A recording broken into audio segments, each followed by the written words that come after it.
Hello, and welcome to my presentation today about understanding special education law. It is important to understand these laws and the resources available to you as you navigate through your child's education and their needs. Let's start off with a brief description of how special education laws have evolved over the years and highlight a few important cases.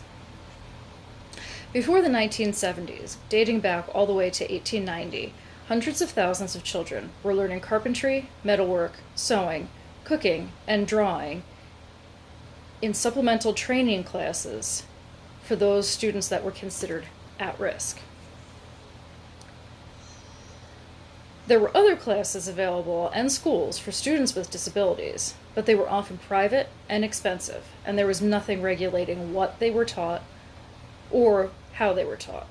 And these were relatively common by the 1940s. The first big change came in 1954 in the case of Brown versus the Board of Education, where it was alleged that segregated public schools were unequal and did not provide African American students with the same protection as other students. This case encouraged parents of disabled students, to file suits to the same extent for their children. And it was determined that this segregation was unlawful. Then, in 1965, the Elementary and Secondary Education Act was instated, and this provided federal funding to improve opportunities for students who were at risk, and this included disabled students. In the 1970s, there were two particular cases that were important. Pennsylvania Association for Retarded Children versus the Commonwealth of Pennsylvania, and Mills versus the Board of Education of the District of Columbia. And both of these fought for the inclusion of students in public schools and to prevent them from being expelled or excluded. Since the 1970s, there have been great strides towards public education and special education for everyone.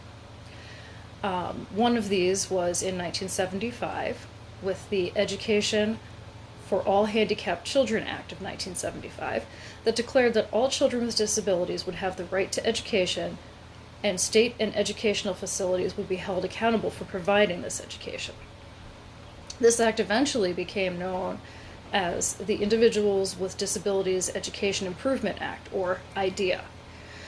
This came with an increased focus on accountability by providing early intervention, research-based instruction from highly qualified educators, and emphasizing reading. In 2001, the Elementary and Secondary Education Act was reauthorized, but it was renamed at that point No Child Left Behind. And then again in 2015, it was renamed to be Every Child Succeeds Act. Its intention was that all students should have fair, equal, and significant opportunities within their education. All of these acts and court cases helped to create the current special education programs available to you now. And they provide students with the educational protections that they need in order to be successful. One way to do this is through FAPE, which is Free and Appropriate Public Education. This was established, we're going to use this to talk about parental rights and student rights. And this is based off of the 14th Amendment, which required schools to provide services to students with disabilities. The first case is Hendrick Hudson School versus Rowley in 1982. And in this case, the school was sued because an interpreter was taken away from a deaf student. The second case was in 1989, and it was Timothy versus Rochester School District. The school felt that the child was too severely disabled to benefit from an education.